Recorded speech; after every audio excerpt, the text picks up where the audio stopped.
नासिक मंडली में फिर से प्रभु के संतों के बीच में वचन के साथ आकर संगति करने के लिए जो प्रभु ने मौका दिया उसके लिए धन्यवाद।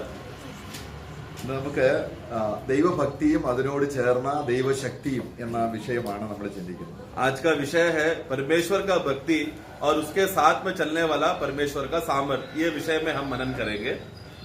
ഭക്തിക്ക് അതിനോട് ചേർന്ന ഒരു ശക്തിയുണ്ട്, സ്വർഗീയമായ ശക്തിയുണ്ട്. तो जिस तरह भक्ति है उसी के साथ साथ एक सामर्थ्य भी है जो स्वर्गीय सामर्थ्य है, उसे मदद करता है चलाने के लिए। എന്നാൽ ഈ ഭക്തിയുടെ വേഷം ധരിക്കുമ്പോൾ ഈ ശക്തി നഷ്ടപ്പെടുന്നു എന്നുള്ളതാണ് നമ്മൾ ഇന്ന് ചിന്തിക്കുക. എങ്ങനെയാണ് ദൈവിക ശക്തി കിട്ടാതെ നമുക്കുള്ള ദൈവശക്തിയുടെ നഷ്ടമായി പോകുന്നത് എന്നുള്ളതാണ് നമ്മൾ ചിന്തിക്കുന്നത്. परंतु आज अवस्था ऐसा है, जैसा वचन में भी हम पढ़ते हैं कि भक्ति का वेश धारण करने के वजह से अवस्था ऐसा हो जाता है कि उसका सामर्थ्य जो प्रभु भक्ति के लिए जो देता है वो भी खो बैठता है, जो ढोंगीपना करते हैं। और जितना हम लोग सामर्थ्य में बढ़ना चाहिए था, क्योंकि भक्ति का वेश धारण करने के वजह से जितना भी सामर्थ्य जो बचा था वो भी निकल जाता है, सूख जाता है, मुरझा जाता है। इस तरह का अवस्था होता है अगर हम संभाले नहीं तो। നമ്മൾ അറിയാതെ തന്നെ ദൈവഭക്തിയിൽ നിന്നും മാറി നമ്മൾ അഭക്തിയിലേക്ക് മാറുമ്പോൾ നമുക്കുള്ള ദൈവികമായ ശക്തി നഷ്ടപ്പെടുന്നു. നമ്മൾക്ക് ദൈവിക ഭക്തി വരുന്നത് നിത്യജീവനിൽ നിന്നും ആത്മാവിൽ നിന്നും, അഭക്തി വരുന്നത് ജഡജീവനിൽ നിന്നുമാണ്. तो बहुत बार हम जाने अनजाने में हमारा अवस्था जो भक्ति पूर्वक जीवन जो हमें जीना चाहिए था वो नहीं सही तरीके से ना जीने की वजह से अभक्त का सामर्थ्य में या अभक्ति का जीवन जीने की वजह से प्रभु का सामर्थ्य खो बैठता है, जिसके वजह से एक बहुत बड़ा नुकसान विश्वासियों का जीवन में आता है। तो एक भक्ति विश्वासी जब भक्ति में जीते समय में वो पवित्र आत्मा के मदद से और उसके अनुसार और उसका निर्देश के अनुसार जीता है। परंतु अभक्त कौन है? जो अपने शारीरिक प्रकृति को, शारीरिक स्वभाव में आश्रय कर भरोसा करके जिया, इसलिए वो अभक्त होकर जी रहा है। നമുക്ക് 2 പത്രോസ് 1 അധ്യായത്തിന്റെ 3 വാക്യത്തിൽ दूसरा पत्रोस 1:3 जब हम पढ़ते हैं, दूसरा पत्रोस 1:3, क्योंकि उसकी ईश्वरीय सामर्थ्य ने सब कुछ जो जीवन और भक्ति से संबंध रखता है हमें उसी की पहचान के द्वारा दिया है, जिसने हमें अपनी ही महिमा और सद्गुण के अनुसार बुलाया है। ആ വാക്യം വായിക്കുമ്പോൾ നമുക്ക് ഒരു ഏകദേശ രൂപം കിട്ടും. അവിടെ ദൈവം നമുക്ക് ഒരു നിത്യജീവൻ തന്നിട്ടുണ്ട്. ആ നിത്യജീവൻ ഭക്തിക്ക് ആവശ്യമുള്ളതെല്ലാം നൽകി തന്നിട്ടുണ്ട്. ജീവനും ഭക്തിക്കും ആവശ്യമുള്ളതെല്ലാം ദൈവജ്ഞാനത്തിൽ, ദൈവപരിജ്ഞാനത്തെ തിരിച്ചറിയാൻ കഴിവുള്ളപ്പോഴാണ് ഈ ഭക്തിയും ജീവനും നമ്മൾ വ്യാപരിക്കുന്നത്. तो वहां पर 2 और 3 और 4 जब पढ़ते समय में स्पष्ट वहां पर हम देखते हैं कि परमेश्वर का पुनरुत्थान के जीवन के वजह से एक विश्वासी जब वो भक्त का जीवन जीता है, वो उसके जीवन के लिए और भक्त के लिए जो भी अवस्था है सब प्रकार का सामर्थ्य उस विश्वासी को रहता है, उसमें चलाता है। और वो अनंत काल का जीवन के वजह से है वो उसको जीने को हो रहा है। അപ്പൊ അവിടെ 4 വാക്യത്തിൽ फिर वाक्य 4 में നമുക്ക് വിലയേറിയ വാഗ്ദാനങ്ങൾ തന്നിട്ടുണ്ട്. और हमको बहुमूल्य प्रतिज्ञाएं दिया है। ഈ വാഗ്ദാനങ്ങൾ ഏത് ജീവനോടുള്ള ബന്ധത്തിലാണ്? और ये प्रतिज्ञाएं कौन सा जीवन के संबंधित है? നിത്യജീവൻ. അതാണ് നമ്മൾ ഗ്രഹിക്കണം. വാഗ്ദാനങ്ങളെല്ലാം നിത്യതയോടുള്ള ബന്ധത്തിലാണ് തന്നിരിക്കുന്നത്. तो जो भी प्रतिज्ञाएं हमको दिया है वो सब अनंतता के संबंध के विषय में दिया है, आत्मिक बातें हैं, अनंत काल की बातें हैं। അപ്പോൾ ഇപ്പോൾ നമുക്ക് നിത്യജീവനുണ്ട്. तो आज अभी हमारे पास अनंत काल का जीवन है। ആ ജീവനാണ് നമ്മൾ അനുഭവിക്കുന്നതെങ്കിൽ, ഹൃദയത്തിൽ ആ ജീവൻ വന്നാൽ, और वही जीवन हम लोग अनुभव में करके विश्वासी जीवन जी रहे, तो हमारे हृदय में वही अनंत काल का जीवन हमारे अंदर प्रभुत्व कर रहा है, तो ആ ജീവന് ഭക്തിയുണ്ട്. उस जीवन में भक्ति है। നമ്മൾ സാധാരണ ഭക്തി എന്ന് പറയുമ്പോൾ നമ്മൾ മീറ്റിങ്ങിന് വരുമ്പോൾ ഒരു ഭക്തിയുണ്ട്, പോകുമ്പോൾ ഭക്തി പോകും. तो हम लोग सामान्य रीति से भक्ति को क्या समझ के रखते हैं? जब हम लोग संगति में आएंगे, मीटिंग में आएंगे, भाइयों को मिलने आएंगे, तो वो संगति में मीटिंग हॉल में प्रवेश कर रहे हैं, तो भक्ति होकर भक्ति पूर्वक हम आ रहे हैं, भक्ति दिखाकर आ रहे हैं। जाने मीटिंग हो गया, खत्म हो गया, निकल गया, तो भक्ति भी खत्म। അപ്പോൾ നമ്മുടെ ഹൃദയം നമ്മൾ അറിയുന്നില്ല എന്താണ് ഭക്തി എന്നുള്ളത്. കാരണം നമ്മൾ ഏത് ജീവനാണ് ഉപയോഗിക്കുന്നത്, നമ്മുടെ ഹൃദയത്തിൽ വ്യാപരിക്കുന്നത് എന്നതിനെ ആസ്പദമാക്കിയാണ് അഭക്തിയോ ദൈവഭക്തിയോ നമ്മളിൽ വരുന്നത്. तो इसके लिए बहुत बार सही भक्ति क्या है करके हम पहचान नहीं पा रहे, हम समझ नहीं पा रहे, क्योंकि परमेश्वर का जीवन में जीने वाला व्यक्ति सचमुच आत्मिक भक्ति के अनुसार वो जीता है। तो वो बात का अगर फर्क वो नहीं समझ में आएगा तो उसको नहीं मालूम पड़ेगा। നമുക്കൊരു വാക്യം കൂടെ വായിക്കാം. एक और वाक्य इसके साथ पढ़ेंगे. അത് 1 തീമോത്തിയോസ് 4 അധ്യായത്തിന്റെ 8 വാക്യത്തിൽ पहला तिमोथी 4:8 में हम पढ़ते हैं. അവിടെ कि देह की साधना से कम लाभ होता है, पर भक्ति सब बातों के लिए लाभदायक है, क्योंकि इस समय के और आने वाले जीवन की भी प्रतिज्ञा इसी के लिए है. നമുക്കറിയാം, നമുക്ക് ശാരീരിക എക്സസൈസ്, നമ്മൾ അല്പം നടക്കുകയോ എന്തെങ്കിലും ഒരു ഫിസിക്കൽ എക്സസൈസ് ചെയ്യുമ്പോൾ അതിനൊരു ഒരു ശക്തിയൊക്കെ ഉണ്ട്. हम लोग देखते हैं शारीरिक रीति से जब हम अभ्यास करते हैं, एक्सरसाइज करते हैं, कसरत करते हैं, तो उसमें क्या होता है, हमारे अंदर एक ऊर्जा आता है, एक शक्ति मिलता है और उससे हमको काम करने को और सामर्थ्य मिलता है. പക്ഷെ അത് നിത്യതയോടുള്ള ബന്ധത്തിൽ അത് ബെനിഫിറ്റ് ആകുന്നില്ല എന്നാണ് പറയുന്നത്. परंतु अभी वचन में हमने क्या पढ़ा, ये जो अभ्यास, ये जो कसरत अभी हमने शरीर में किया, वो अनंत काल में फायदा नहीं होगा. അപ്പം ഈകത്തിലും പരത്തിലും പ്രയോജനമുള്ള ഒരു അഭ്യാസമുണ്ട്, അത് നമ്മൾ അനുഭവിക്കണം എന്നാണ് കർത്താവിന്റെ ദാസൻ നമ്മളോട് പ്രബോധിപ്പിക്കുന്നത്. परंतु यहाँ पर प्रभु का दास हमें ऐसा प्रबोधित करना चाहता है, हमें एनकरेज करना चाहता है, हमें बलवंत करना चाहता है कि एक ऐसा सामर्थ्य है जो अभी पृथ्वी में जीते समय भी हमको फायदा होगा और आने वाले युग में आत्मिक समयों में भी, भविष्य में भी वो काम आएगा.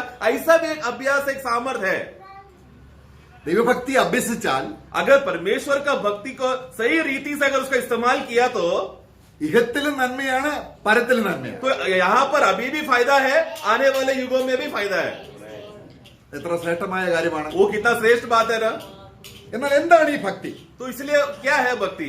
ഭക്തി എന്ന് പറയുമ്പോൾ നമുക്ക് അറിയാം എന്താണ് ഭക്തി. നമുക്കൊരു മാനസികമായ ഒരു അറിവ് നമുക്കുണ്ട്. भक्ति बोला तो एक स्वाभाविक रीति से हम लोग सोचते हैं कि ये बातें भक्ति है करके, ऐसा कुछ बातों का जानकारी हमारे अंदर है. നമ്മള് എല്ലാ മതങ്ങളിലും ഒരു ഭക്തിയുടെ വേഷമുണ്ട്. और सब प्रकार का धर्मों में भी अगर हम देखा जाए तो एक भक्ति का वेश या भक्ति का एक स्वभाव या कार्य को हम देख सकते हैं.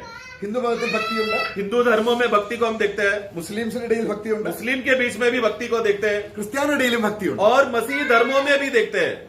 എന്നാൽ നമുക്കറിയാവുന്ന ഈ ഭക്തിയല്ല തിരുവചനത്തിൽ ഭക്തി എന്ന് ഉദ്ദേശിക്കുന്നത്. तो हमने जो सोचा है, जो हमने जो समझा है, वो नहीं है भक्ति. या प्रभु का वचन जो भक्ति जो कहना चाहता है, वो नहीं है जो हमने समझा है. ഭക്തി എന്ന് ഇവിടെ നമ്മൾ ഉദ്ദേശിക്കുന്നത് നിത്യജീവനുമായി ബന്ധപ്പെട്ട ഒരു കാര്യമാണ് ഭക്തി. यानी कि वचन के अनुसार मैं क्या कहना चाहता हूँ, भक्ति मतलब कौन सा, वो उस बात पे संबंधित होता है जो अनंत काल का विषय की बातें है, आत्मिक बातें, आने वाले युगों का विषय के संबंध में विषय की बात है भक्ति. മലാക്കിയുടെ പുസ്തകം അതിന്റെ 1 അധ്യായത്തിൽ 6 വാക്യത്തിൽ मलाकी का पुस्तक 1:6 में हम पढ़ते हैं, ഒരു മകന് അപ്പനോടുള്ള ആദരവാണ് ഭക്തി എന്ന് അവിടെ വായിക്കുന്നത്. मतलब एक बेटा अपने पिता को जो इज्जत करता है, वो इज्जत एक भक्ति है.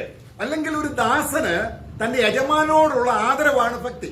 और नहीं तो एक गुलाम अपना मालिक के लिए जो आदर और इज्जत देता है, वो है भक्ति. ഇത് രണ്ടും സമന്വയിച്ച ഏക വ്യക്തി നമ്മുടെ കർത്താവായ യേശു ക്രിസ്തുവാണ്. ये दोनों व्यक्तियों का स्वभाव, पुत्र का स्वभाव और एक गुलाम का स्वभाव एक व्यक्ति में पूर्ण होता है, वो है प्रभु यीशु मसीह में. കർത്താവായ യേശു ക്രിസ്തു പിതാവിന്റെ പുത്രനാണ്. प्रभु यीशु मसीह पिता परमेश्वर का पुत्र है. ആ നിലയിൽ പുത്രൻ എന്നുള്ള നിലയിൽ പിതാവിനോടുള്ള ആദരവാണ് ഭക്തി എന്ന് നമ്മൾ ഉദ്ദേശിക്കുന്നത്. तो वो उस पुत्र होने की वजह से दुनिया में जब जीते समय में जो आदर करके जो पिता को उसने जो मान किया, वो एक भक्ति था यीशु का.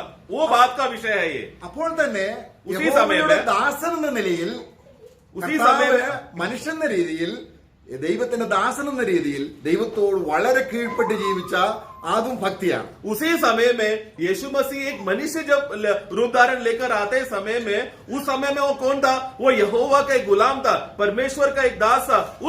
उस गुलाम के अवस्थे में या एक दास का नौकर के अवस्थे में, गुलाम में अवस्थे में जीते समय में, उस समय में भी वो परमेश्वर जो मेरा मालिक है, उनको आदर करके सम्मान करके वो जिया.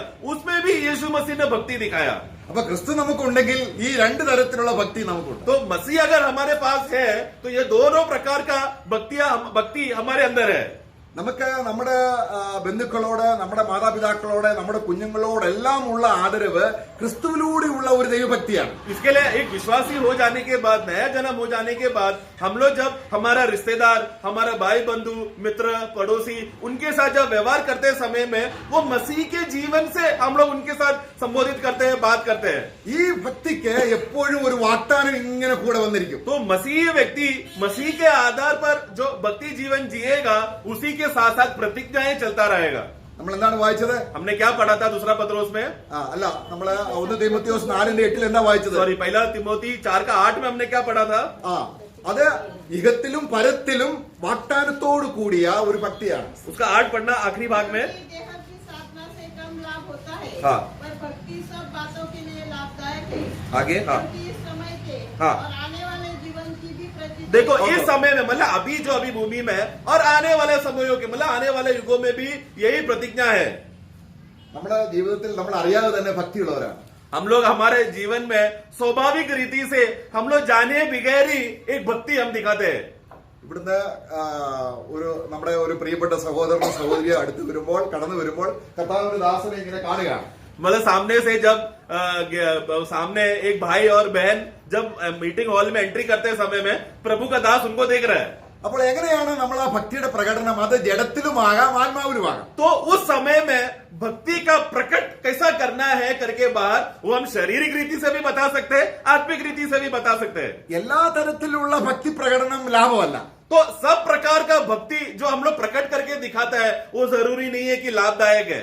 എവിടെ ജഡത്തിന്റെ ഭക്തി വെളിപ്പെടുന്നോ അപ്പം ദൈവഭക്തിയുടെ ശക്തി നഷ്ടപ്പെടും. क्योंकि जहां पर भी शारीरिक रीति से अपना ज्ञान और बुद्धि के हिसाब से भक्ति को दिखाने का यत्न कर कोशिश कर बाहर प्रकट करने लगेगा, उधर क्या होगा?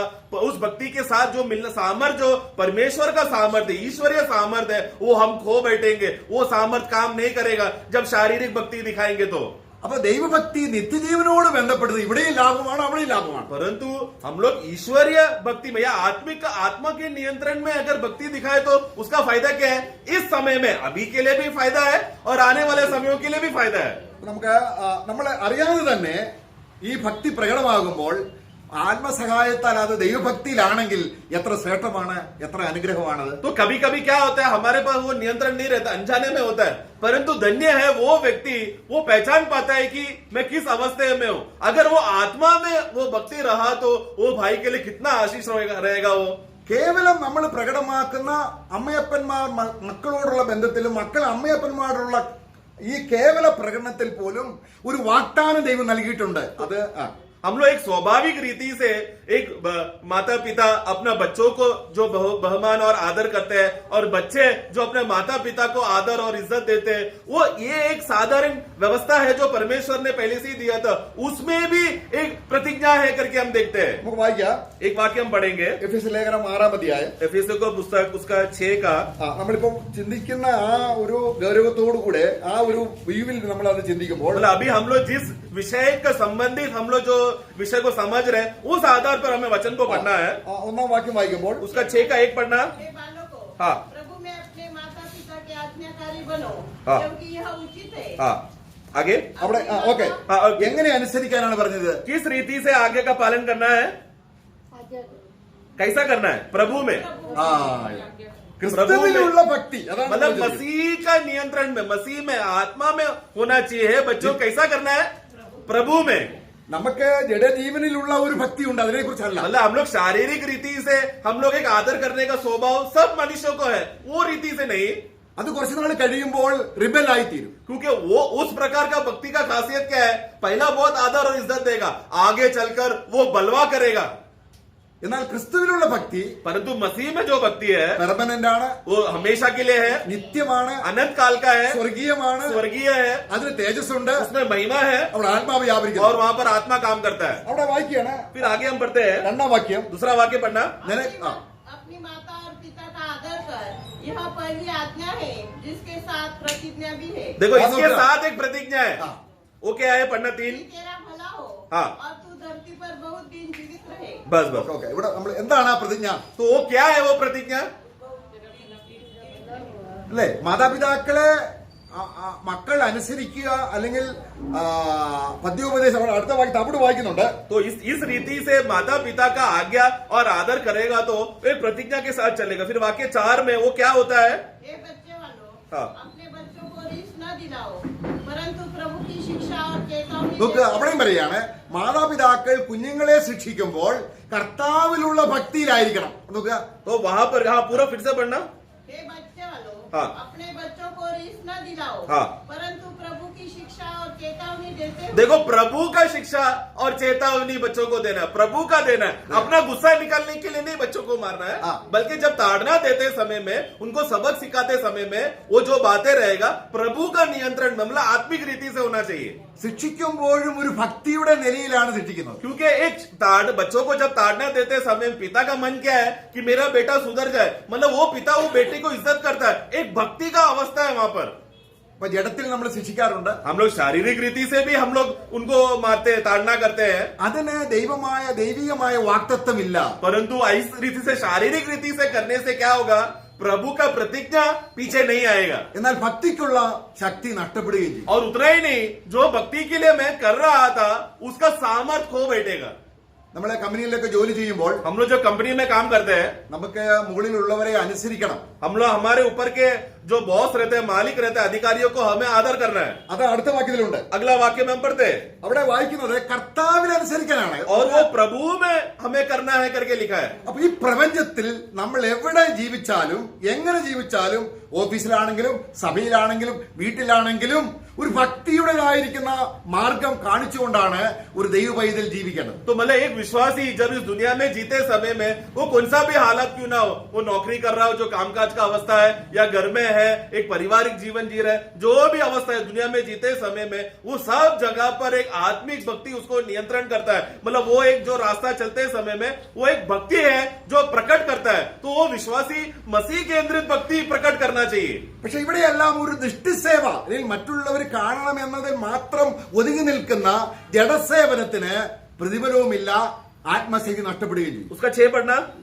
मनुष्य को प्रसन्न करने वालों के समान बस मतलब हमारा भक्ति या हम लोग जो आदर करते हैं, इज्जत करते हैं, सम्मान करना चाहिए, वो कैसा नहीं होना चाहिए, मनुष्य को दिखाने वाला रीति से अगर हो रहा है तो मतलब वो व्यक्ति कैसा प्रसन्न करने देख रहा है, शारीरिक रीति से कर रहा है। अगर इस तरह शारीरिक रीति से करेगा तो परमेश्वर का जो भक्ति के लिए जो सामर्थ उसके पीछे आएगा, जो मिलना चाहिए, वो रुक जाएगा। നമ്മുടെ കർത്താവാണ് അതിന് എല്ലാത്തിലും മാതൃക. इस विषय के लिए हमारा प्रभु ही एक सच्चा आदर्श है। അവന്റെ മനുഷ്യ ജീവിതം മുഴുവനും, उनका मनुष्य जीवन पूरा, അവൻ പിതാവിനോടുള്ള ബന്ധത്തിലും, वो पिता के विषय में, അവൻ ഗവൺമെന്റ് ഓഫീസിന് മുമ്പിൽ നിൽക്കുമ്പോൾ, और यहाँ तक कि सरकारी अधिकारियों के सामने, മഹാപുരോഹിതന്മാരുടെ അടുക്കൽ നിന്നപ്പോൾ, महायाजकों के सामने, പീലാത്തോസിന്റെ അടുക്കൽ നിന്നപ്പോൾ, पिलातुस के सामने നമുക്ക് ഭക്തിയുടെ യഥാർത്ഥമായ ശക്തിയെ നമുക്ക് കണ്ടറിയാൻ കഴിയും. एक सच्चा भक्ति और एक सच्चा आदर पूर्वक कैसा काम करना चाहिए, और करने के वजह से जो सामर्थ प्रभु को मिला, वो सब बातों को हम देख सकते हैं। അപ്പോൾ അടുത്ത യുഗത്തിൽ ക്രിസ്തു രാജ്യം ഭരിക്കുമ്പോൾ, जिसके वजह से आने वाला अगले युग में जब प्रभु राज्य करेगा सिंहासन रख के, അവന്റെ കൂടെ സഹകാരികളായി സഹരാജാക്കന്മാരായി ഭരണം നടത്തണമെങ്കിൽ ഈ ഭക്തിയുടെ മാർഗം നമ്മൾ നന്നായി അറിയണം. उनके साथ जो सह राजा बनकर प्रभु के साथ उनके राज्य में सहवास होकर उनके साथ अगर राज्य करना है, तो आज हमें भक्ति का सही बातों का अर्थ को समझना जरूरी है और प्रकट करना भी जरूरी है। നമ്മുടെ കർത്താവിന്റെ ലൈഫ് നമുക്ക് വളരെ വ്യക്തമായിട്ട് യെശയ്യാവിന്റെ പുസ്തകം 11 അധ്യായത്തിൽ നമ്മൾ വായിക്കുന്നുണ്ട്. यशायाह का पुस्तक 11 अध्याय में यीशु मसीह का जीवन के बारे में वर्णन एक भविष्यवाणी के रूप में किया है।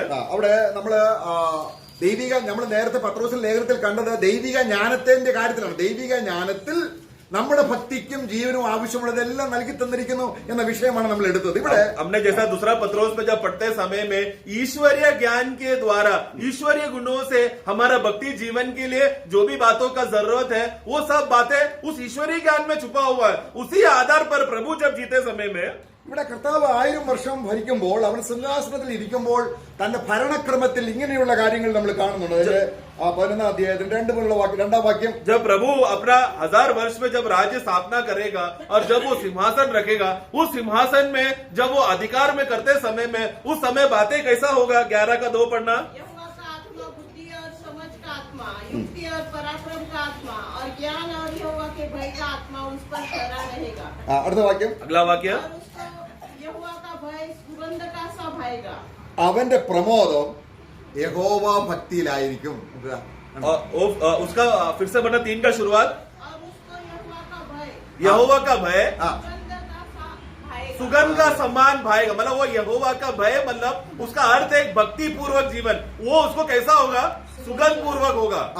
അപ്പൊ മഹാരാജാവ് സിംഹാസനത്തിൽ ഇരുന്ന് ഭരിക്കുമ്പോൾ ദൈവഭക്തിയിലാണ് ഇരിക്കുന്നതെങ്കിൽ സഹരാജാക്കന്മാർക്ക് അതിന് അനുയോജ്യമല്ല എങ്കിൽ നമ്മുടെ സിംഹാസനം ഉറപ്പിക്കപ്പെട്ടിട്ടില്ല. तो अगर जब महाराजा प्रभु यीशु मसीह जब वो राज्य स्थापना कर सिंहासन में बैठते समय में परमेश्वर का भय में जब वो सिंहासन रखेगा, जब वो भक्ति दिखाकर रहेगा, उनके साथ जब सह राजा जब आते समय में उन लोगों ने आज वो भक्ति का सही अर्थ पहचान नहीं पाया है, तो मतलब हमारे जीवन में यीशु मसीह का प्रभुत्व का सिंहासन बराबर स्थापित नहीं हुआ है. അതുകൊണ്ടാണ് ദൈവഭക്തി ഇഹത്തിലും പരത്തിലും.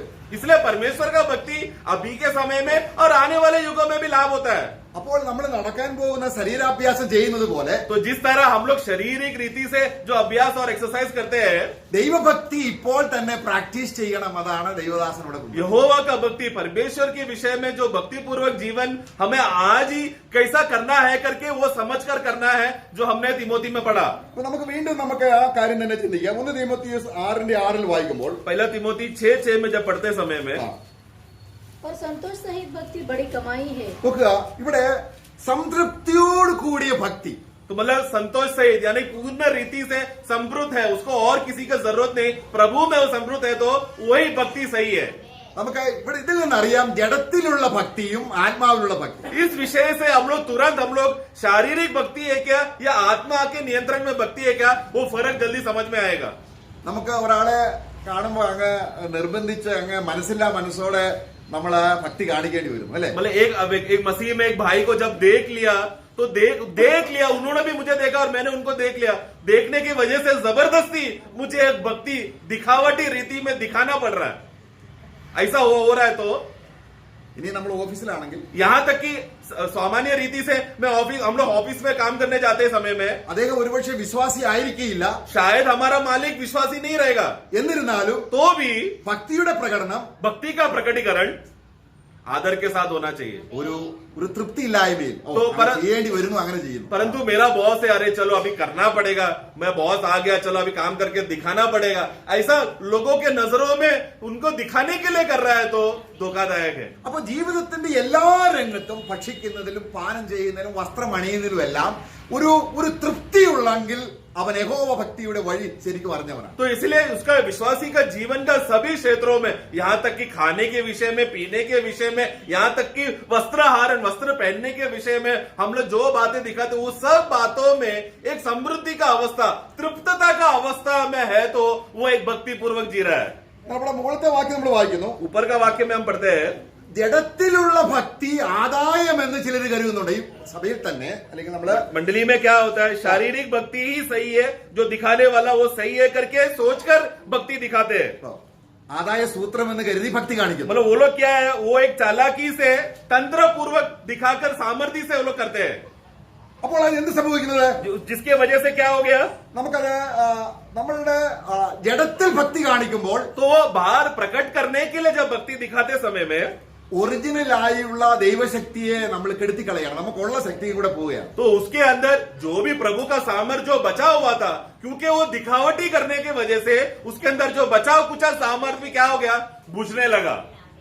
അപ്പോൾ ഒരു ദൈവഭക്തി നമ്മൾ വേഷം ധരിക്കുമ്പോൾ അല്ലെങ്കിൽ ദൈവഭക്തിയെ പ്രകടമാക്കുമ്പോൾ, इसलिए जब भक्ति का हम लोग जब बाहर प्रकट करते समय में അത് ജഡത്തിലാണെങ്കിൽ वो अगर शारीरिक है, तो ഈ പറയപ്പെടുന്ന അല്ലെങ്കിൽ നമ്മള് 2 തീമോഥെയോസ് 3-ാം അധ്യായം दूसरा तिमोथी 3रा अध्याय അതിന് 2 മുതലുള്ള വാക്യങ്ങൾ വായിക്കുമ്പോൾ उसका 2 से जब हम वाक्य पढ़ते समय में ഏകദേശം 19 കൂട്ടം കാര്യങ്ങളുണ്ട്. कम से कम 19 बातें वहां पर नीचे तक हम पढ़ते समय में देख सकते हैं.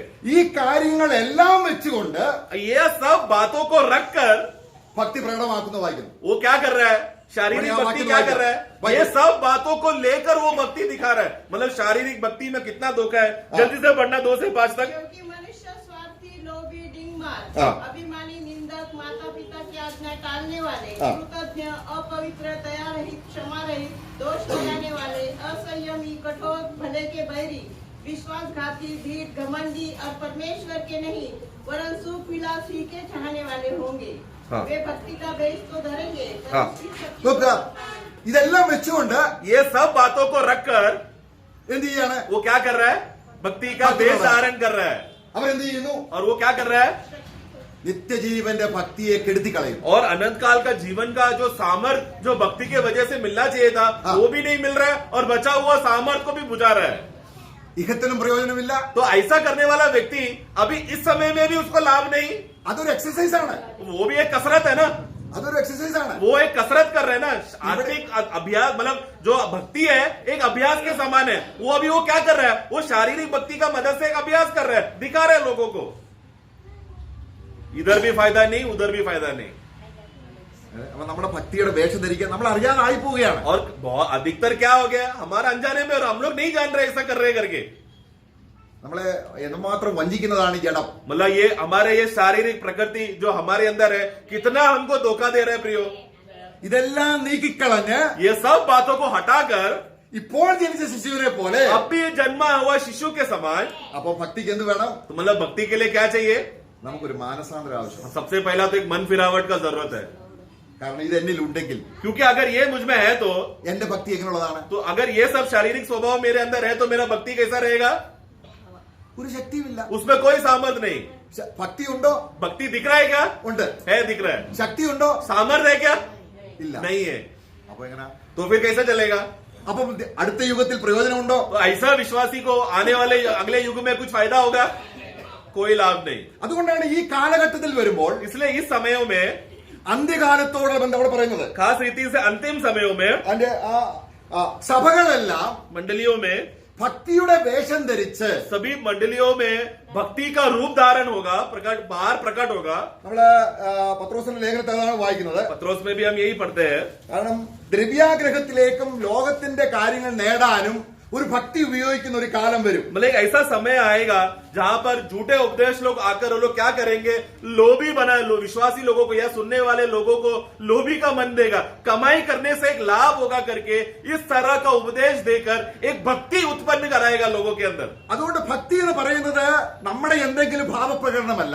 इसलिए सबसे पहला समझना, भक्ति करके बोलते समय में हम मेरे अंदर से कुछ भावनाएं प्रकट होकर आया वो भक्ति है, ऐसा नहीं सोचना, वो गलत है. അത് ക്രിസ്തുവിനെ വ്യക്തമായി കാണുന്നതിന്റെ അടിസ്ഥാനത്തിൽ ആത്മാവ് നമ്മളിൽ കൊണ്ടുവരുന്നതാണ് ഈ ഭക്തി. क्योंकि सच्चा भक्ति क्या है, पवित्र आत्मा हमें यीशु मसीह को दिखाएगा जो सिद्ध पुरुष है. वो सिद्ध पुरुष को देखते समय में हमारा व्यवहार जो प्रकट हो रहा है वो है सच्चा आत्मिक भक्ति. അപ്പോൾ ഭക്തി ഉണ്ടാകണമെങ്കിൽ तो भक्ति उत्पन्न होना है तो ദൈവത്തെ എല്ലാ രീതിയിലും, ഒരു മകൻ എന്ന രീതിയിലും ഒരു ദാസൻ എന്ന രീതിയിലും ദൈവത്തെ ബഹുമാനിച്ച് ആദരിച്ച ഭക്തിയുടെ ശരിയായ ശക്തിയുള്ളവനെ നമ്മൾ കാണണം. നമ്മൾ കാണുന്നത് ആരെയാണ്?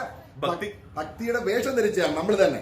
भक्ति का विषय में आते समय में, प्रकट होते समय में हमें सबसे पहला बात पवित्र आत्मा की मदद से वो यीशु मसीह को हमें ताकते हुए देखना है, वो सही प्रभु यीशु मसीह को देखना है. उन्होंने क्या किया, पुत्र होने के विषय में पिता को आदर करके जिया, एक दास और गुलाम होने के विषय में मालिक को आदर और समर्पण करके दिया. जिस ये दोनों विषयों में वो भक्ति दिखाया. ये बात जब पवित्र आत्मा दिखाएगा तो हमें भक्ति के लिए जीने का एक सामर्थ उनके द्वारा आता है. परंतु इतना समय तक हम लोग क्या कर रहे थे, हम अपने आप को देखकर जी रहे थे. जो कोई अपने आप को देखता है वो भक्ति का रूप धारण करके बाहर प्रकट करके दिखाता है भक्ति कर रहा है करके. അപ്പൊ നമ്മള് 1 തീമോഥെയോസ് 3-ാം അധ്യായത്തിന്റെ 16-ാം വാക്യത്തിൽ पहला तिमोथी 3:16 യാതൊരു കോൺട്രവേഴ്സിയും ഇല്ലാതെ, कोई इस विषय में कोई संदेह नहीं, ഒരു ഡിസ്പ്യൂട്ടും ഇല്ലാതെ, कोई इस विषय में तर्क नहीं करना है अभी. സമ്മതമാവണ്ണം വിലയേറിയതാണ് ദൈവഭക്തി. അതൊരു വ്യക്തിയാണ്, അത് ക്രിസ്തുവാണ്. वो 16 पढ़ना है उसका शुरुआत. जिसमें संदेह नहीं हाँ. कि भक्ति का भेद गंभीर है. देखो भक्ति का भेद गंभीर है करके इसमें कोई संदेह होना नहीं चाहिए, कोई भी मतलब कंफ्यूजन रहना नहीं चाहिए. संदेह निसंदेह ये बात को मानना है ये कितना गंभीर है करके. ആ ക്രിസ്തുവിനെ നമ്മൾ കണ്ടിട്ടുണ്ടോ? इस प्रकार का मसीह को हमने देखा है क्या?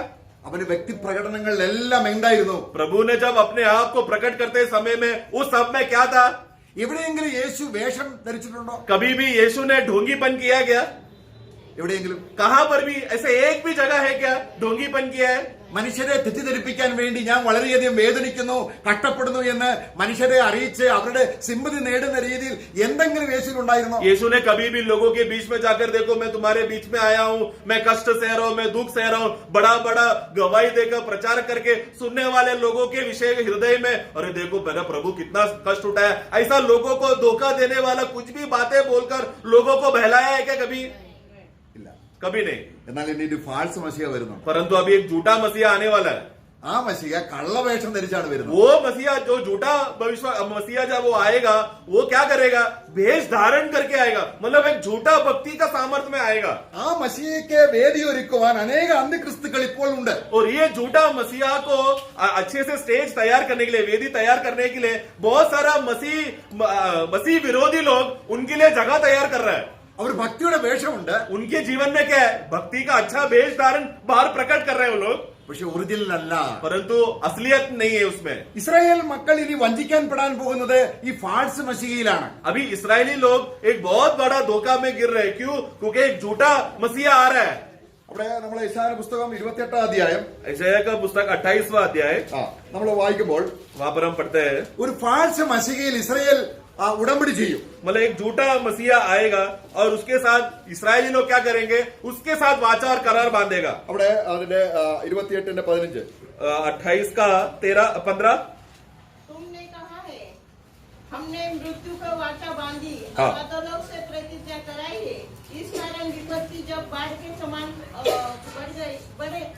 बढ़ आए तब हमारे पास न आएगी, क्योंकि हमने झूठ की शरण ली. झूठ की शरण ली. ആകാശത്തിൽ തീ ഇറക്കി, उसने क्या किया, वो झूठा मसीहा ने क्या किया, आकाश से आग निकाला, അടയാളങ്ങൾ അത്ഭുതങ്ങൾ കാണിച്ച് बहुत प्रकार का चिन्ह और चमत्कार किया, വളരെ കഷ്ടപ്പെടുന്നവനായിട്ട് और बहुत मैं कष्ट का सह रहा हूं, मैं दुखी हूं करके बता रहा. ഞാൻ ഒറിജിനൽ ദൈവത്തിന്റെ അടുക്കൽ നിന്ന് വന്നവനാണെന്ന മസിഹയെ തെളിയിക്കാനായിട്ട് वो मैं ही सचमुच परमेश्वर की ओर से आया हूँ, तुम लोग जिस मसीहा को खोज कर रहा हो वो मैं हूँ, ये बात अपना झूठा भक्ति से प्रकट करके दिखाया. ആ മസിഹയെ തിരിച്ചറിയണമെങ്കിൽ उस मसीहा को पहचानना है तो അടുത്ത വാക്കിൽ ശരിയായ മസിഹയുടെ കാര്യം പറയുന്നുണ്ട്. अगला वाक्य में असली मसीह कौन का उसका स्वभाव दिखाया है. इसलिए प्रभु यहोवा यूं कहता है, हाँ। देखो मैंने सियोन में नींव का एक पत्थर रखा है, हाँ। एक परखा हुआ पत्थर, कोने का अनमोल और अति दृढ़ नींव के योग्य पत्थर. ഇവിടെ നോക്കുക, ഈ പത്രം ആരാണ്? ये चट्टान कौन है, ये पत्थर कौन है, പ്രൈസ് ദ ലോർഡ്. Amen. നമ്മൾ ഏത് മസിഹയിലാണ് നോക്കുന്നത്? और हम किस मसीह की ओर देख रहे हैं, ഫോഷ്കിന്റെ മസിഹയാണോ സത്യത്തിലുള്ള മസിഹയാണോ? झूठा मसीहा को हम देख रहे हैं या जो सच्चा मसीहा है उसको हम देख रहे हैं. ദൈവം ശോധന ചെയ്ത കല്ലായ മസിഹ, परमेश्वर ने परखा हुआ एक पत्थर, वो ही है हमारा सच्चा मसीहा. അതാണ് 118 സംഗീതത്തിൽ നമ്മൾ വായിക്കുന്നത്. 118 भजन संगीता में हम पढ़ते हैं, ഈ മസിഹയെ കണ്ടുകിട്ടുന്നവർക്ക് ഭക്തിയുടെ ആദരവായ സന്തോഷമുണ്ട്. उनके ऐसा मसीहा को जो पहचान लेता है, जिसने परमेश्वर ने परखा हुआ उस चट्टान को जो ढूंढ लेता है, उनके अंदर भक्ति आता है. അതിന് 22 വാക്യത്തിൽ 118 118 का 22. राजमिस्त्रियों ने जिस पत्थर को निकम्मा ठहराया था वही कोने का सिरा हो गया है. आगे. यह तो यहोवा की ओर से हुआ है, हाँ। यह हमारी दृष्टि में अद्भुत है.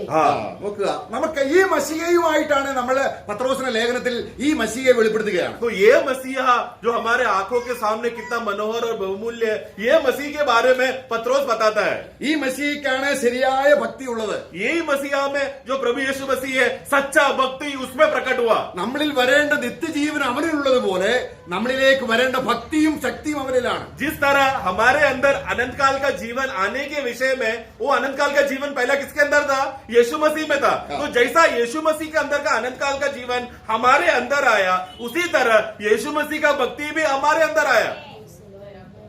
ജഡത്തിന്റെ ഭക്തി എന്താണ്? शारीरिक भक्ति क्या है, അഭിനയിക്കുകയാണ്. ढोंग कर रहा है, അല്പം പോലും വേദന കാണത്തില്ല, പക്ഷെ വേദനയായിട്ട് അഭിനയിക്കുക. मतलब दर्द नहीं रहेगा, परंतु ऐसा ढोंगी करके बताता रहे, इतना जोर से दर्द हुआ करके बाहर बता रहे, प्रकट कर रहे हैं. അതാണ് ഫാൾസ് മസിഹ. मतलब झूठा मसीहा ये करेगा. അവന്റെ ശിഷ്യന്മാരായിരിക്കുന്ന അനേകം ഫാൾസ് ആയിട്ടുള്ള ക്രിസ്ത്യാനികളുണ്ട്. उनका ये झूठा मसीहा का बहुत सा झूठे चेले लोग हैं जो सचमुच मसीह विरोधी है. उन लोग मसीह, सच्चा मसीह के बीच में वो लोग छुपे हुए हैं. അതുകൊണ്ട് ഈ മസിഹ इसलिए ये मसीहा കഷ്ടം അനുഭവിച്ചെങ്കിൽ कष्ट सह रहा है. तो നമുക്കവിടെ വായിക്കാം. वहां पर हम पढ़ते हैं 1 പത്രോസ് 2:19. पहला पत्रोस 2 का 19.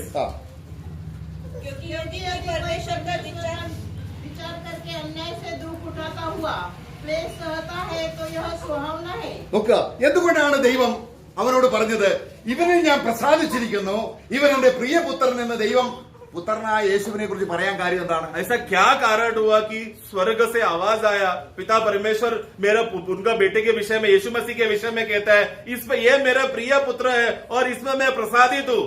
അത്ഭുതം അടയാളം ചെയ്തുകൊണ്ടാണോ? क्योंकि उन्होंने चिन्ह चमत्कार किया, इसके लिए क्या?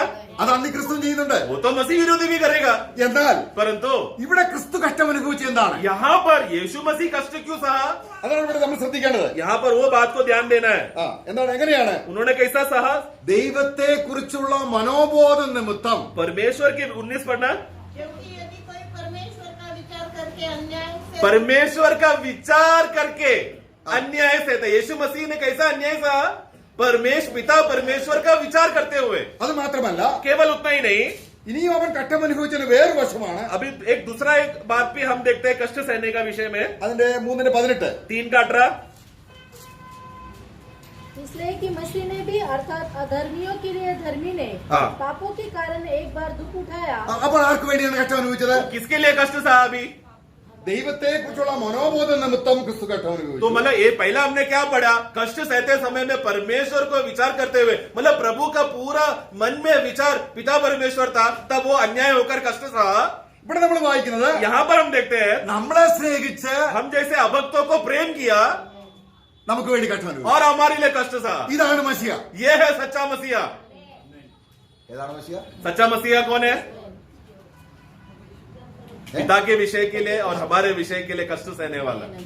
പിതാവിന്റെ പ്രസാദം മുഴുവനും വന്നിരിക്കുന്നത് കാരണം ഒരു കാരണവും കൂടാതെ ഒരു അനീതിയുമില്ലാത്ത വ്യക്തിയെ മരണത്തിന് ഏൽപ്പിച്ചു കൊടുക്കുമ്പോൾ मतलब ये पिता परमेश्वर का पूरा दिल यीशु मसीह में आ गया, क्योंकि यीशु मसीह कैसा कष्ट सह रहा था? अन्याय रीति में. उन्होंने कुछ भी गलती नहीं किया था, जबरदस्ती उनके ऊपर अन्याय, उनके ऊपर अत्याचार करके उसने कष्ट सहा, परंतु तभी भी वो पिता की ओर मन रखा.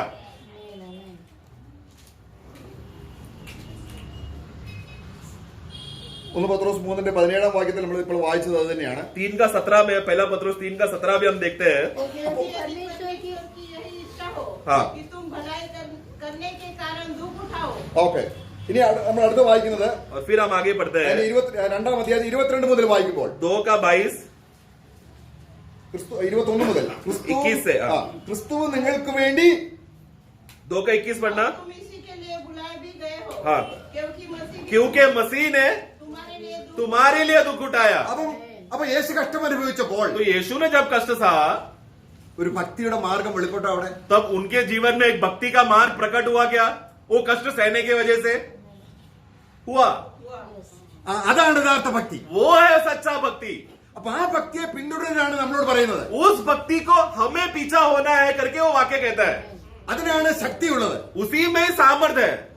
നമ്മൾ അല്പമെങ്കിലും ഒരു കഷ്ടം അനുഭവിച്ചിട്ട് അത് 4 പേരെ അറിയിക്കുന്നതല്ല ഭക്തി. मतलब हम लोग ने थोड़ा कष्ट सहकर फिर तुरंत 4-5 लोगों को बुलाकर देखो मैंने कष्ट सहा, ये बताना नहीं है भक्ति. അപ്പോൾ യഥാർത്ഥ ഭക്തി എന്താണ്? सच्चा भक्ति क्या है? നമുക്ക് ജീവനും അതുപോലെ തന്നെ ശക്തി നൽകി തരുന്നതാണ് യഥാർത്ഥ ഭക്തി. मतलब सच्चा भक्ति ये है कि जीवन और सामर्थ उसमें पीछे रहता है. ആ യഥാർത്ഥ ഭക്തിക്ക് പ്രതിഫലമുണ്ട്. और वो सच्चा भक्ति अगर प्रकट हुआ तो आगे चलकर उसका प्रतिफल भी है. നമ്മളത് സദൃശ്യവാക്യങ്ങൾ 22-4 വാക്യത്തിൽ നമ്മൾ വായിക്കുമ്പോൾ नीति वचन प्रोवर्ब्स का 22:4 में हम पढ़ते हैं.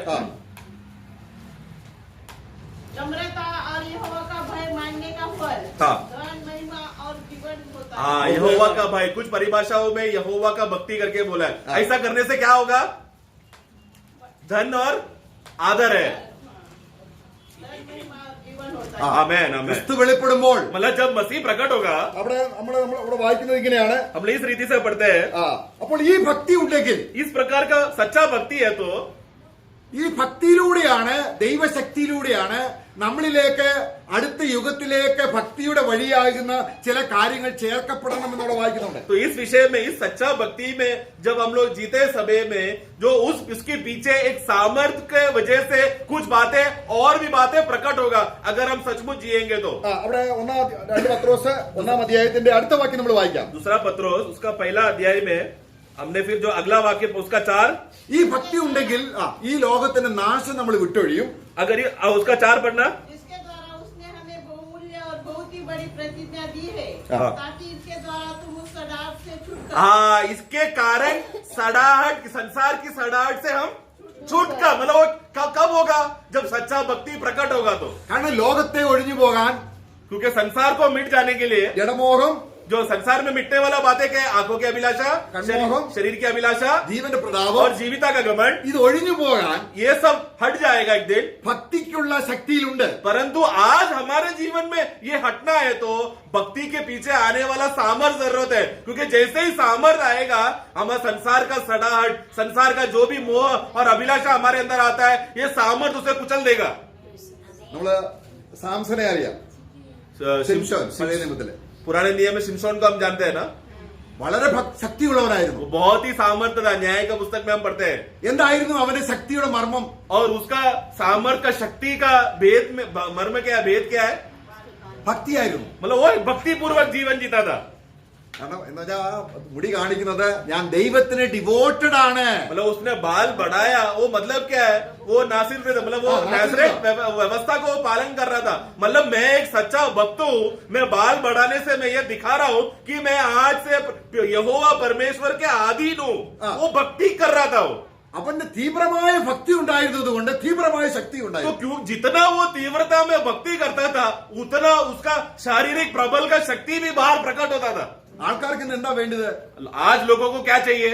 ഭക്തിയുടെ ശക്തി അല്ലാതെ വെറും ജഡത്തിന്റെ ശക്തി വേണം. मतलब भक्ति के द्वारा मिलने वाला शक्ति वो नहीं चाहिए, शरीर में जो शक्ति है वो शक्ति चाहिए। അങ്ങനെ വരുന്നത് കൊണ്ടാണ് ഈ പറയുന്ന കയ്യടി അന്യഭാഷയൊക്കെ വരുന്നത്. ഒരു ശക്തി വേണം, പക്ഷെ യാതൊരു ഭക്തി അവിടെ ഇല്ല. तो इसके लिए ये शारीरिक शक्ति के पीछे, सामर्थ्य के पीछे भागने की वजह से आज लोगों को ताली मारना, जोर से चिल्लाना, नाचना गाना, ये सब बात उनको करने पसंद है, पर इसके पीछे कोई आशीष नहीं, कोई लाभ नहीं। वो एकदम सूखा और मुरझा हुआ अवस्था है अगर ऐसा करने जाएगा तो। ഭക്തിയുടെ വേഷമുണ്ട്. मतलब बाहरी रीति से लोग देखते हैं, बोल रहे अरे आज क्या आराधना हुआ, मतलब भक्ति बाहर से दिख रहा है।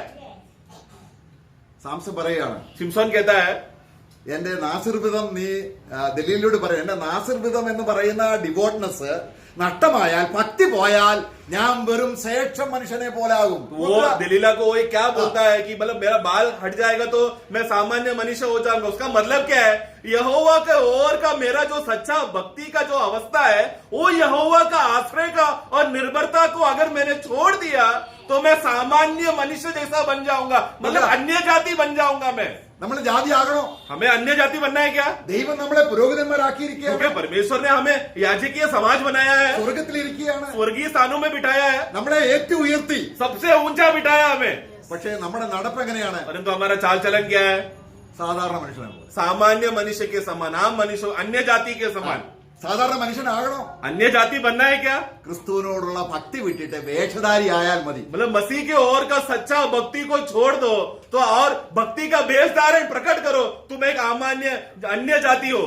അപ്പോൾ ഭക്തി കൊണ്ട് അടുത്ത യുഗത്തിലേക്ക് ബെനിഫിറ്റ് ആകുന്ന കാര്യങ്ങളാണ് ഇനി നമ്മൾ ചിന്തിക്കുന്നത്. अभी इस भक्ति के वजह से हमने जो आज जो सचमुच सच्चा भक्ति में आश्रय करने के वजह से आने वाले युग में भी लाभ है करके हमने पढ़ा था ना, उसका भी थोड़ा बात हम देख लेंगे। ശരിയായ ദൈവശക്തി ഉണ്ടെങ്കിൽ, ഭക്തി ഉണ്ടെങ്കിൽ, अगर सचमुच परमेश्वर का भक्ति है तो ശക്തിയുണ്ട്. तो उसके पीछे एक सामर्थ्य है। അല്ലാതെ അത് സാധാരണ രീതിയിൽ ഭക്തിയുടെ വേഷത്തിൽ കിട്ടുന്ന ശക്തിയല്ല. मतलब वो सामान्य रीति से भक्ति का वेश धारण करने की वजह से शक्ति मिल रहा है, विषय वो नहीं है। ഈ ഭക്തി ഉണ്ടെങ്കിൽ ये सच्चा भक्ति है तो ദൈവത്തിന്റെ ശക്തി വ്യാപരിക്കും. सचमुच परमेश्वर का सामर्थ्य कार्य करेगा। അത് ഏതിലൊക്കെയാണ്? और किस किस बातों में है? 5-ാം വാക്യം, दूसरा पत्रोस 2 പത്രോസ് 1-ന്റെ 5-ാം വാക്യം. 1:5 നിങ്ങൾ സകല ഉത്സാഹവും കാണിക്കാനുള്ള ഒരു ശക്തിയാണ് ഈ ഭക്തിയിൽ കൂടെ ലഭിക്കുന്നത്. 5 पढ़ना। इसी कारण तुम सब प्रकार का यत्न करके देखो सब प्रकार का यत्न करके, ये कैसा है? यत्न हाँ। करने का सामर्थ्य कहां से मिल रहा है हमको? हाँ। अगर जो विश्वासी सच्चा भक्ति के आधार पर समर्पण करके जिएगा, तुरंत उसको एक सामर्थ्य मिलेगा। वो सामर्थ्य क्या करेगा? हाँ। सब प्रकार की बातों को यत्न करने के लिए मदद होगा उसको। അടുത്ത വാക്യം ശരിയാണ്. फिर उसके बाद अगला अगला वाक्य आ रहा है, നിങ്ങളുടെ വിശ്വാസത്തോട് तुम्हारा विश्वास के साथ ആ, और अपने विश्वास पर सद्गुण सद्गुण। हाँ। और सद्गुण पर समझ हाँ। और समझ पर संयम और संयम पर धीरज हाँ। और धीरज पर भक्ति भक्ति। और भक्ति पर भाईचारे की प्रीति हाँ। और भाईचारे की प्रीति पर प्रेम बढ़ाते जाओ। हाँ। ഇനി അടുത്ത വാക്യം, फिर अगला वाक्य, ഇവ നിങ്ങൾക്കുണ്ടാകണം. ये सब बातें होना चाहिए। നോക്കുക, അവിടെ പറയുന്നത് എന്താണ്? ഇപ്പോൾ നിങ്ങൾക്ക് വിശ്വാസം മാത്രമുണ്ട്, अभी तो तुम्हारे पास सिर्फ विश्वासी है അത് ദൈവം തന്നതാണ്. और वो भी परमेश्वर ने दिया है। അവിടെ 1-ാം വാക്യത്തിൽ വായിക്കുന്നുണ്ട്, पहला वाक्य में हम पढ़ते हैं, നിങ്ങൾക്ക് ലഭിച്ച അതുപോലെ അതേ വിലയേറിയ വിശ്വാസം, അല്ലെ? एक का एक पढ़ना। हाँ, एक का एक। हमारे परमेश्वर और उद्धारकर्ता यीशु मसीह की धार्मिकता द्वारा हाँ। हमारे समान बहुमूल्य विश्वास प्राप्त हुआ। देखो हमें एक विश्वास प्राप्त हुआ है, उसके बाद 5वें वाक्य में बातों को जोड़ना बाकी है।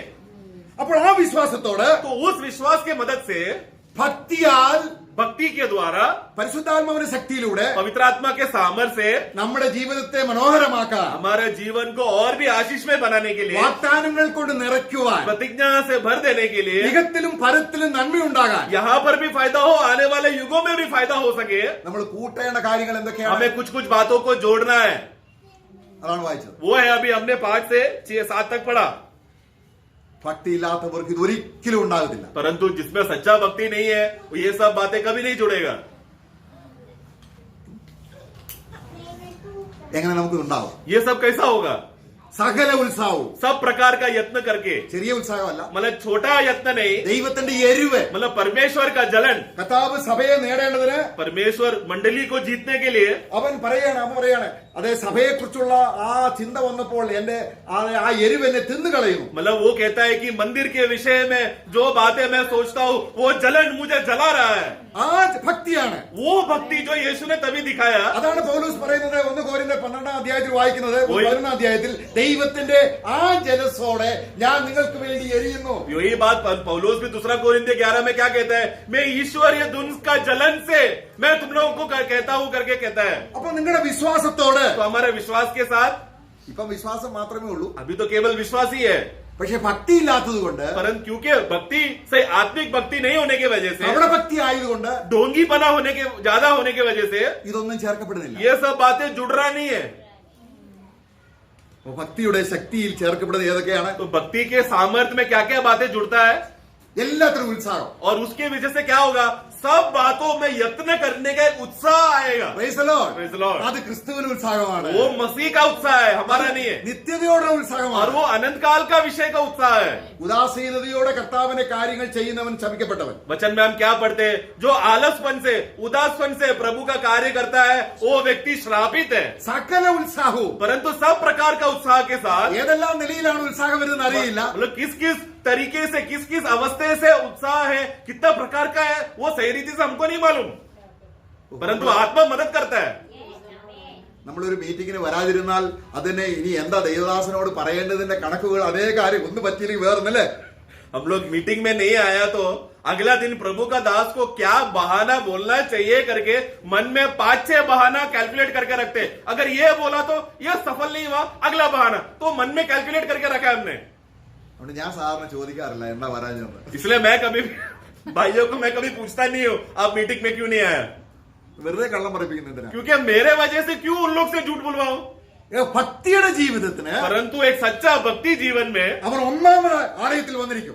वो क्या करेगा, जिसके अंदर सचमुच आत्मा का भक्ति रहेगा, वो व्यक्ति सबसे पहला प्रकट होगा मंदिर में। അത് ആത്മാവിന്റെ ഉത്സാഹമാണ്. वो आत्मिक उत्साह है ये, वो അത് ഭക്തിയുടെ मतलब ഉത്സാഹമാണ്. वो भक्ति का उत्साह है वो। എല്ലാവരും രാവിലെ ആ മഗ്ദല മറിയം കല്ലറയ്ക്കൽ എത്താൻ കാര്യം എന്താണ്? क्योंकि सवेरे सवेरे प्रभु का दिन में मगदगारी मरियम क्यों एकदम सवेरे सवेरे गुफा में आया, कमरे में സകല आया, ഉത്സാഹവും കഴിച്ച് क्योंकि वो सब प्रकार का यत्न करके അവർക്ക് വേണ്ടി ഏതെല്ലാം കാര്യങ്ങൾ പറഞ്ഞു പറയാം. वो क्या क्या बातें बोल सकती है। ഞാനൊരു സ്ത്രീയാണ്, मैं तो एक स्त्री हूँ, ഞാൻ ബലഹീനതയാണ്, वो बहाना दे सकती है, मैं एक कमजोर पात्र हूँ, ഞാൻ രാവിലെ ഇരുട്ടുണ്ട്, और सवेरे सवेरे बोल घोर सवेरे मतलब सूरज तभी आया नहीं, मतलब अंधेरे का समय है। പിന്നെ അവിടെ രണ്ട് ദൈവദാസന്മാര് ഭയങ്കര തേജസ്സോടെ ഇരിക്കുന്നു. ഇതൊന്നും അവൾക്ക് വിഷയമല്ല. और उधर देखो 2 स्वर्गदूत लोग भी वहां पर हिफाजत कर रहा है, कब्र खुला है, परंतु ये सब बहाना उसको नहीं चाहिए, उसको बस प्रभु चाहिए। അവിടെ നോക്കുക, ആ ദൂതന്മാരെ കണ്ടപ്പോൾ ദൂതന്മാരെ വണങ്ങിയില്ല. वो जब स्वर्गदूतों को देखा तो वो जैसा स्वाभाविक रीति से यहूदी लोग स्वर्गदूतों को देखते तो झुकते हैं, नम्र करते हैं, परंतु इसने ऐसा नहीं किया। ലോത്താണെങ്കിൽ തന്റെ വീട്ടിൽ വന്ന യജമാനന്മാരെ 3 പേരെയും യജമാനന്മാരെ വിളിച്ച് കാൽക്കൽ വീണു. लोत को हमने क्या पढ़ते, उत्पत्ति का पुस्तक 19वां अध्याय में, जब वो 2 स्वर्गदूत उसके घर में आया तो हे मेरे प्रभुओ बोलकर दोनों स्वर्गदूतों को देखकर नमन करके दोनों को घर पे बुलाया। ഭക്തിയുടെ മാർഗമറിയാവുന്ന ആ മറിയ, परंतु जो सचमुच भक्ति का रहस्य जाने वाला मरियम, ദൂതന്മാരെ വണങ്ങിയില്ല. वो स्वर्गदूतों को देखा तो वो झुकी नहीं, അവൾ വണങ്ങിയത് ആരെയാണ്? बल्कि सचमुच दंडवत और नमन किसको किया उसने, सिर्फ यीशु को, സകല ഉത്സാഹവും सब കഴിച്ചു. प्रकार का यत्न करके.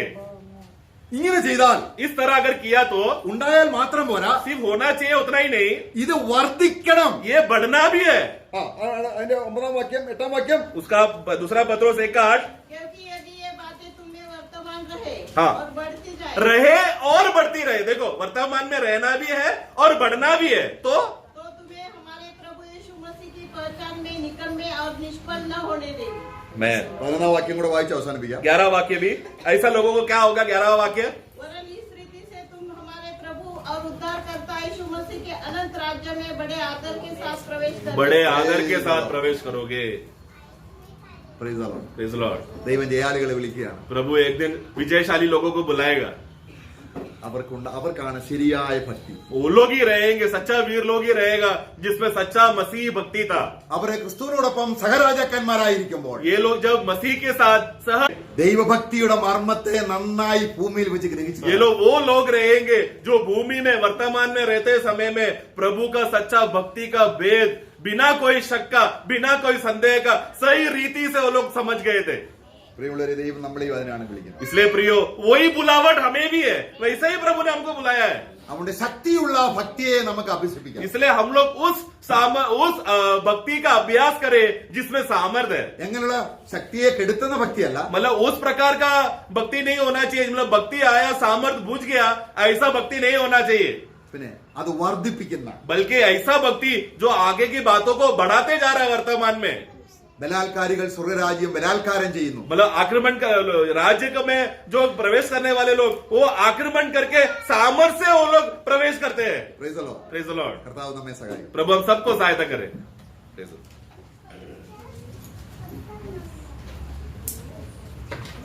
Praise the Lord. भक्ति है, शक्ति नहीं है तो दौड़ नहीं पाएगा.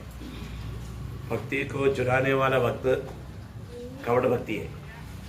प्रियो, वास्तव में मंडली जीवन में हमें रोज रोज कितना भक्ति में बढ़ना चाहिए. एक सच्चा भक्त को पाने के लिए प्रभु देखता है. प्रभु के ढूंढने वाला भक्त है प्रभु का उपस्थिति में. पर आज जो पढ़ा हुआ भाग में है ना, ये बात जिसमें नहीं है उसका 9 वचन में लिखा है. कौन सा? दूसरा पत्रोस 5 अध्याय का 9 वचन में. क्योंकि जिसमें ये बातें नहीं हाँ. वो अंधा है. अभी अंधों का झूठ है. किसका झूठ है? अंधों का झूठ. अंधों का झूठ बोलेगा तो आपको अच्छा लगेगा, क्योंकि वचन में लिखा है इसमें ये बात नहीं वो आता है. इसके बाद किसके साथ आप जोड़ा जाएगा है?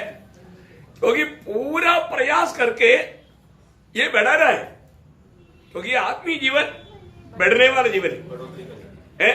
अभी ये बात अगर नहीं है तो वचन कहता है वो अंधा है. अभी आप देखिए, अभी झूठ कौन सा झूठ है? अंधों का झूठ है. हमें ये बात को पार करना है, क्योंकि आपको मालूम है, मानो प्रभु हमारा भक्ति को देखता है ना. कई बार क्या है कि अपन बाहर से है, क्योंकि क्या है, अभी मानो आपको मालूम है कोई कंपनी में काम करने वाला भी दिल से नहीं करता. वो बॉस बहुत खतरनाक है, थोड़ा डेंजर है.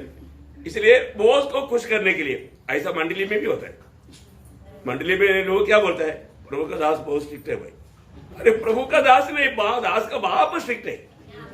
वो है बड़ी बात, नहीं समझा? हमारे प्रभु स्ट्रिक्ट है, तो फिर प्रभु का दास स्ट्रिक्ट नहीं रहेगा. वो रहना बहुत जरूरी बात है. हमारे जीवन में हर एक बातों में हमें एक सच्चा भक्त बनना है ना. आपको मालूम है, शास्त्री और फरीसी लोग उस समय का दुनिया का दृष्टि का टॉप भक्त था. प्रभु ने उसको क्या नाम दिया है? मत्ती 23 अध्याय पढ़ेगा तो 8 बार उनको बोला हे कबड्डी भक्त, कपट भक्त, है ना. मतलब 23 अध्याय का 13 वचन से शुरू किया, आखिर में बोला ये सर्प का संतान. देखा मतलब ये कपट भक्त को आखिर में प्रभु ने क्या बोला? सर्प का संतान. आप देखिए कितना भारी बात है प्रिय.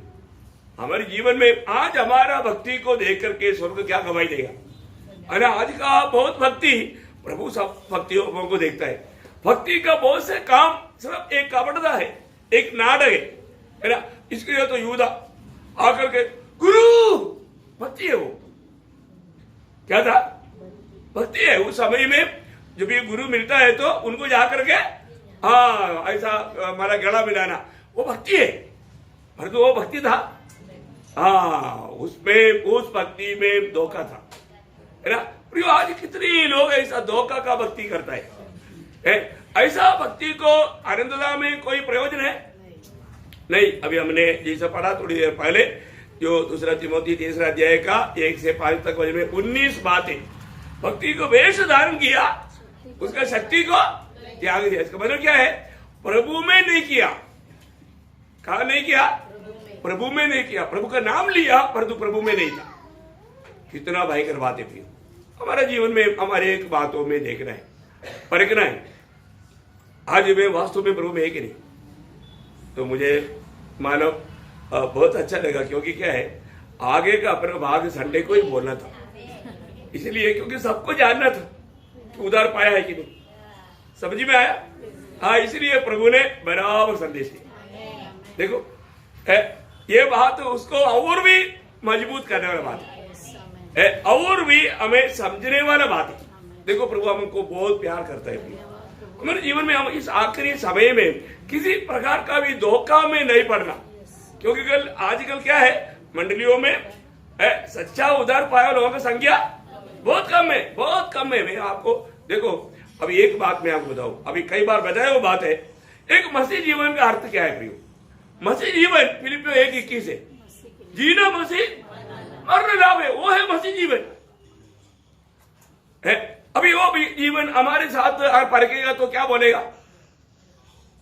और भी साफ बात है, जब रोमियो 14 अध्याय का 7-8 वचन क्या बोला?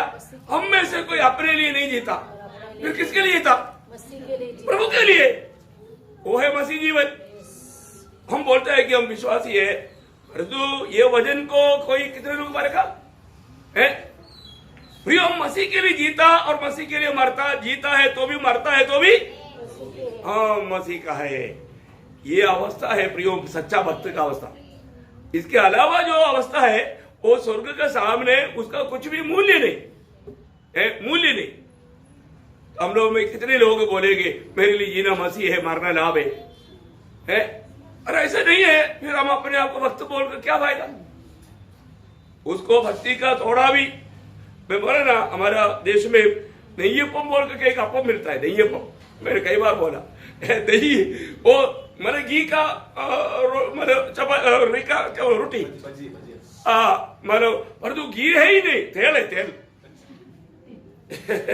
मतलब उसका स्मेल भी नहीं, ऐसा बात हो गया।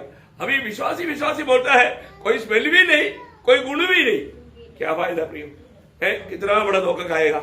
अपन आदर के साथ प्रभु की आगमन के दिन में प्रभु के साथ भेंट होना है तो प्रियो एक सच्चा भक्ति का जीवन बिताना है।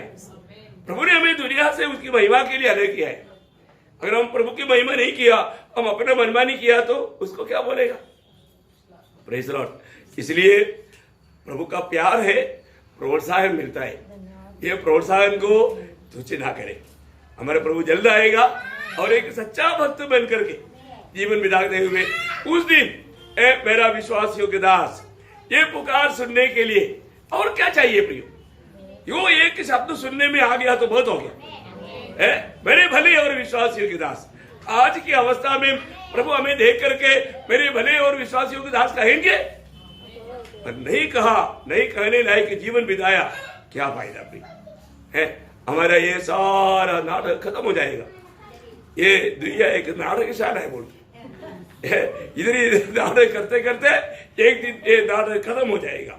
परंतु इसके बाद का जीवन आनंद काल का जीवन है, जो सच में रियली वो ओरिजिनल होकर के जीवन नहीं बिताया, कपटता के साथ बिताया, वो बहुत भयंकर धोखा खाएगा।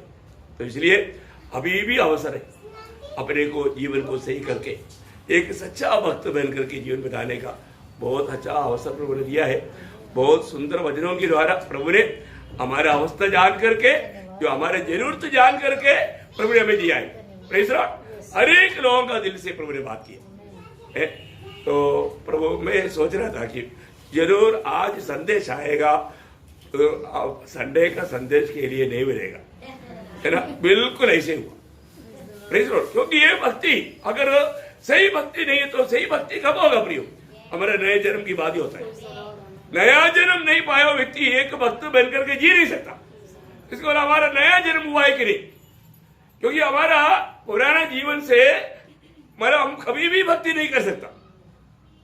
नया जन्म पाया हुआ व्यक्ति, प्रभु यीशु मसीह की आत्मा पाया हुआ व्यक्ति उस आत्मा में रहते बिना भक्ति नहीं कर सकता। इसलिए मैं आपको बोला था कि आपने नया जन्म पाया है कि नहीं, उसका 12 सबूत, ये 12 का 12 सबूत जिस व्यक्ति में नहीं पाएगा उस व्यक्ति का उद्धार नहीं हुआ करके बाइबल बोलता है।